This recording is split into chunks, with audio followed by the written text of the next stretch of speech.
Okay, I'm going to talk about something a little interesting here today. We've all heard it in a million different channels. I myself have heard it. I know you have too. Commander should be about everyone getting to do their thing.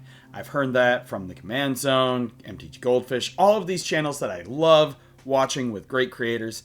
But honestly, what is really letting people getting to do their thing when a lot of times it seems like letting everyone do their thing ends up making solitaire games, and doing the thing is just winning.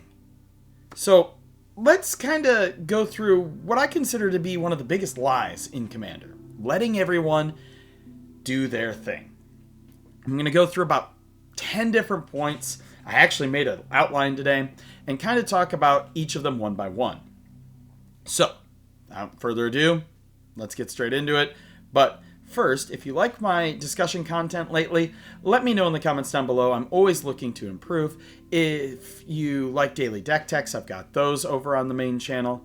And if you feel I've earned it, feel free to subscribe. So, this biggest lie, this letting everybody do their thing.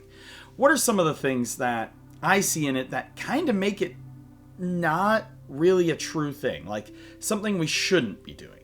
Well, do your thing usually means delayed interaction.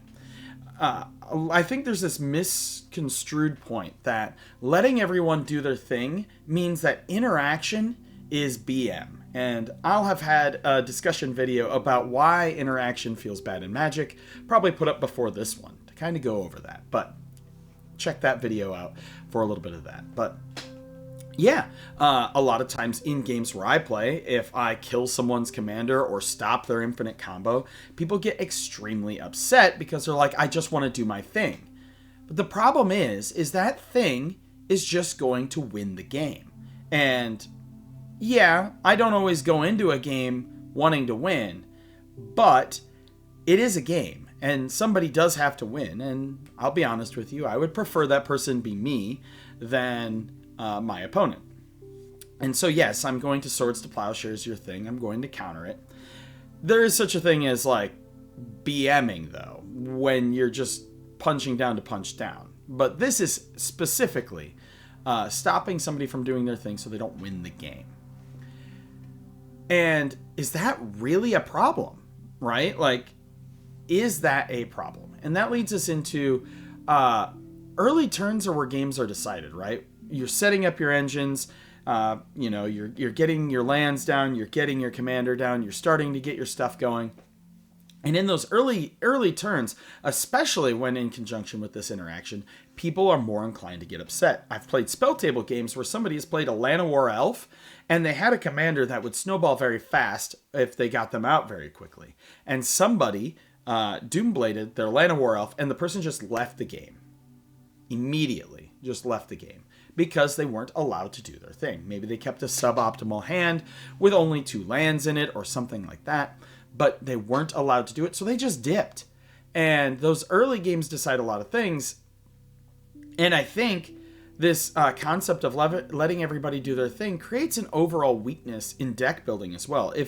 If you have a philosophy that we shouldn't be interacting and that it should just be folks coming into a game, doing their thing, popping off, then they're less inclined to build a deck that is resistant to anything. They're more inclined to have worse mana bases, not have interaction of any kind, so they can't stop their opponents. And does that really feel good as well if you're not building those things because you're trying to do your thing, but the opponent does their thing first? Engines unchecked become inevitabilities.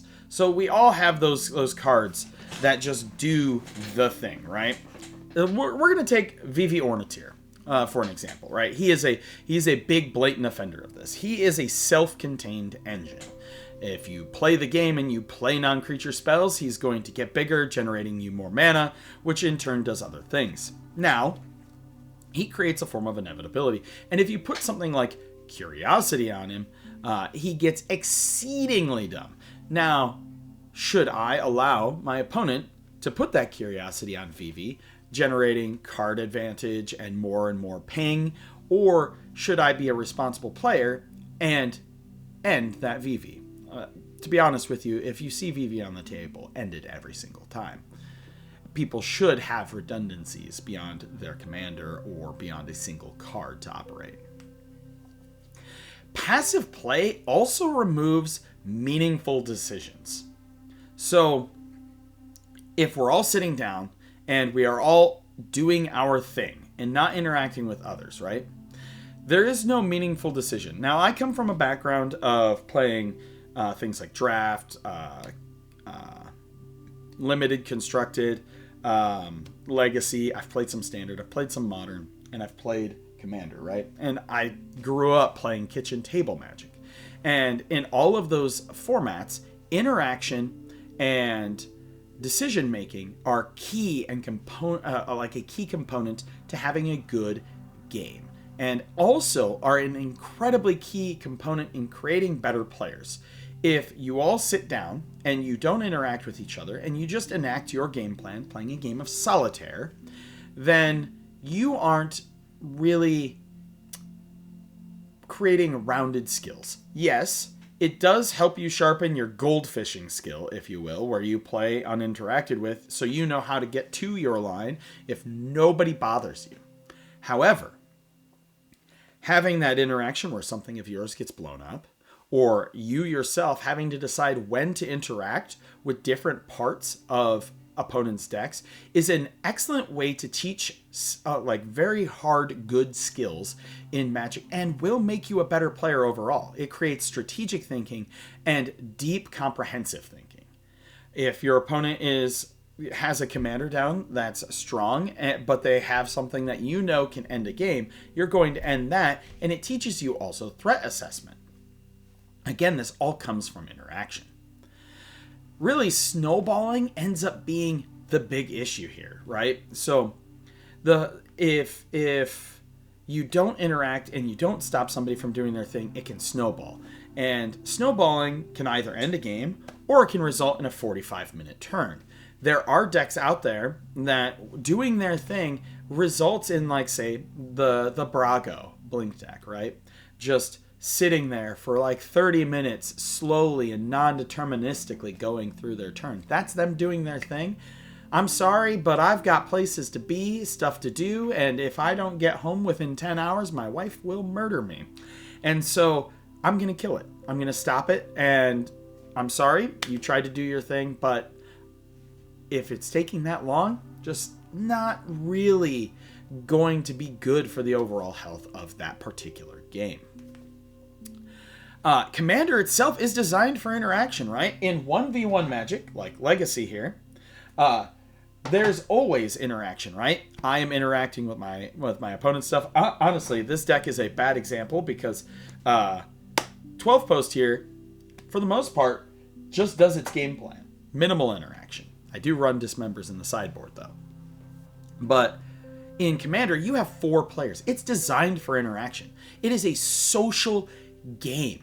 Not only does it design for gameplay interaction, but also that social interaction, political interaction, and overall just is designed to not just sit there and be your own individual isolated person on an island with 3 other isolated people on their islands. It is designed so that way if somebody does something, you have 3 potential options to be able to either stop that thing, make deals around that thing. If you're not doing interaction, if you're just all sitting there playing that solitaire, you don't get that political interaction. And I'm going to be honest with you, you might not even have a great social experience, because if it's just me saying, okay, I play my Badger Mole Cub, I do this, I play my T-Pro and this, and I win the game, somebody might be like, oh, that was a cool combo. But you don't have those big flashy plays, like say someone's about to win, and we've had this in my personal friend group a whole lot. Someone gets about to win, and then somebody has that last minute thing in there to stop them. They're the savior of the day. Everybody's like, wow, that was a great play. And then that person becomes the big bad, right? They may have saved the day, and it's like that scene from Megamind, where it's like, oh, I wouldn't say saved, more like under new management. And then that person becomes the big bad. And I think that is truly the best way to fit the let everyone do their thing, is have that person get to that point where they might win. And then when they get stopped and somebody else then becomes the big bad, you have dynamics where everyone is getting that kind of cycle of, oh, I might win, and then stopped, and then having to problem solve a way around that, and creating a better way and more dynamic gameplay with more politicking, more social interaction, and it's more fun overall. And this is, of course, subjective. Fun is subjective. And then, getting back to that, threat assessment gets ignored if we're playing interaction, right? Like I mentioned earlier, when it comes to skills, threat assessment is a skill. It is a skill that we are always building and always growing in. I have been playing Magic for over 20 years, and I can tell you that on my best days, I'm probably above average for a Magic player. I will never be like Brian Kibler. Lord knows I don't got the physique to be Brian Kibler, but I won't be Brian Kibler. I can't be like Patrick Chapin or any of those guys, right? But above average. But they got there through 1v1 competitive Magic, where they had to learn lines, they had to learn especially interaction, when to use that interaction, how to use that interaction, what is the threat on the board, and then a threat assessment, right? If say I have a Badger Mole Cub down, my opponent has, we're going to say the new Ugin in an artifact deck, somebody has Niv Mizzet down and is in the process on the stack of casting Curiosity, we all see like what the threat here is. Like, at least for me, Niv Mizzet with the Curiosity represents the highest threat on the board, followed by probably the Ugin and then the Badger Mole Cub. And then in the back of my mind, that fourth player who I didn't list, that's a wild card that you still have to like measure in there somewhere, because although they might not have something on the board, they might have something that they're setting up for, waiting for you to interact with. And so, we threat assess. And what happens if then that person doesn't learn that sort of threat assessment because they're so used to solitaire games?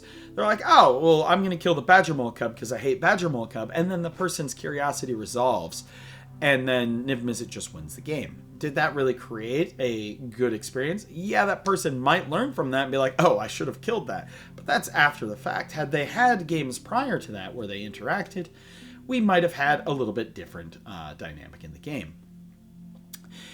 Then letting everyone do their thing in the context of everyone must be able to be allowed to do their thing, it just turns into who pops off first. It becomes a race.